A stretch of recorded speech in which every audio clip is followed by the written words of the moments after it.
talking about how people judge me based on my height.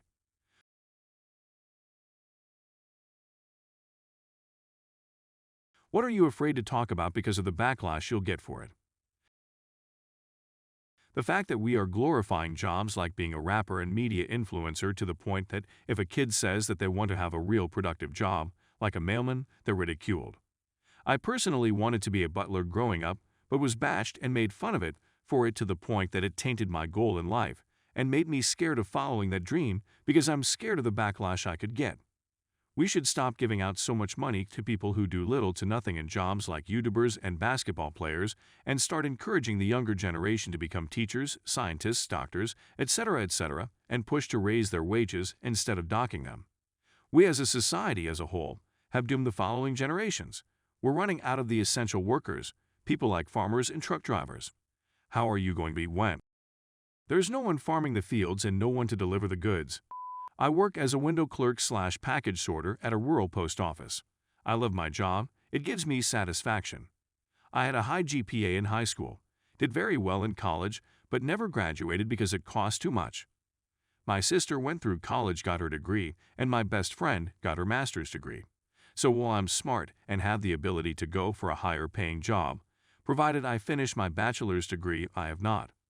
I'm an underachiever. The rat race for money and respect with a mountain of debt is not worth not having a life. It's great to see someone not bashing essential blue-collar work. My wife leaving me and taking my kids away from me after almost 10 years of marriage, after coming out as she gets praise and is paraded around at work as strong and independent and telling her truth, yet she lied to me and her family for almost a decade, took my house from me, cheated on me behind my back for almost 2 years, and admitted she only got together with me because I made good money and looked like good husband material to keep her parents off her back. Now, I'm 52 back living with my mother and seeing my children every other week while I slowly fall into alcoholic depression. My uncle, who's not on social media. My ex was a gaslighting alcoholic who exhausted me with an endlessly tiring one-sided relationship. We split, she finally got help and is doing better, which I'm happy for. But I've never been able to share my side of the story of relentless caretaking and loving someone who showed zero love back because now she's so strong and brave for getting help. The only person to benefit from it would be me just getting some closure. It would just hurt everyone else. So I stay quiet and learn to move on my own way, just healing my emotional damage one day at a time on my own. Plus, guys generally aren't allowed to be emotionally damaged without people telling you that you're just being a wimp or whatever, so it's my own little secret trauma. One thing I do is have some drinking buddies. 2 very special people chosen over the decades, no more than 2 drinks, nice meal, and we have a cone of silence. So I am very lucky to be able to share with 2 intelligent persons. We know each other intimately and provide appropriate support. Choose your friends wisely, and they may provide lifelong support in good and bad times. Cone of silence. Same principle as in get smart, but what is shared at the table stays there. Been there. She got help, we got married, and she's been sober for 7 years, but I've never gotten the chance to explain how horrible she was to me when she was drinking. The verbal and physical abuse takes its toll. I spent a lot of nights crying in my car. Thankfully, it's all behind us, but just like you, I've never gotten the chance to talk about it because I'm just some kinda for being hurt by it all. What's really funny is I'm a pretty big guy. And I boxed for years. Nobody would call me it to my face, but just like you said, I know if I told anyone exactly what they would think. I feel for you, brother. Find an outlet and vent. It can only help, and it doesn't make you a good. I read lots of fiction books, mostly related to love stories. The society in which I live doesn't like those who read English books, mostly because of religious reasons. I once discussed my book reading experience with someone, and the instant reaction I got from that person completely surprised me. He said, "You better not read such books, especially the American authors. They will divert your mind from religion and blah blah." I learned 2 lessons from that person. I won't discuss my books with those who can't deal with it.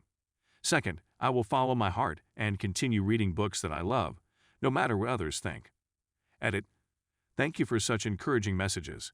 Couldn't be more thankful to see such positive response. This is actually a good post for me.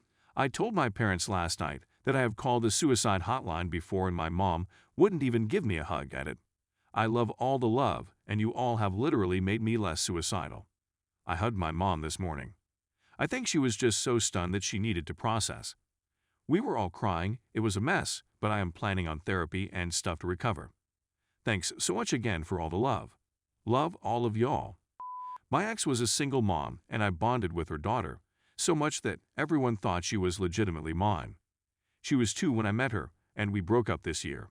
So she's 5 now. Since the breakup, I've made some new friends in meetup groups who are so cold to the fact that it's my ex-step-kids. They'd always tote the whole, well, they aren't biologically yours, and I always snap back with it, doesn't take blood to form a bond. I have family members who I wouldn't shed a tear for. They always get taken aback as if it's the worst thing to say. Like, yay, sorry. The little family I had with my ex was closer than any blood-related family I had growing up. I'm just happy that we are on good terms and I can still occasionally see her. And that she understands that I'm not her bio dad, but still asked my ex if I can be considered her dad for life. How Instagram has turned or maybe revealed many people as narcissists. Also, I'm curious what will happen when these people will not receive so much attention when they age. I'm a solid millennial. I had an original.edu Facebook. I'm not so old to think myself on the tail end of Gen X, but not so young to grow up in a world post-iPhones. I rode bikes in my neighborhood unsupervised before that became illegal. I work with a lot of 20-24-year-olds, generally great people. But holy Christ, does their world revolve around social media in a way that is foreign to me. Granted, yes, I'm not on social media. Reddit is a social media, and I don't have Facebook anymore, so I may be an outlier, but these people can't even go to a birthday party without there being a photo shoot wall everyone has to be seen at. Yeah, I might be old man yells at clouds, but it really seems unhealthy how F-posed everything is and how much they relate to each other through this language of competition for attention. Clout chasing. A woman smacked my when I passed her at a bar. I yelled at her pretty loud about how I'd be in cuffs if I did it. She doesn't even know me, etc. Guess it was a bit of a scene and someone called the police, and I had no clue until they showed up 20 minutes later. They grabbed me and said someone was screaming and being aggressive toward a woman at the bar and that I fit the description. I explained exactly why I was yelling. They let her go because she was crying. Told me to leave the bar and go home for the night. I was assaulted and had to leave the premises because the woman was upset. Still fills me with infinite rage to this day when I think about it. My mother's siblings, especially my Karen aunt, dislikes video games highly, to the point they say all gamers are failures of society. My aunt always bad-talked me because I always play video games since I was young, and it serves as my stress-relieving activity and to have fun immersing in a game lore and things. My mother, on the other hand, supported me with everything, even in games I play. We became very private because of this, and it helped us. My brother and my mother bonded together because of video games. No one in our extended family know even to this day we are doing better, and currently, I am a president's lister at a good university.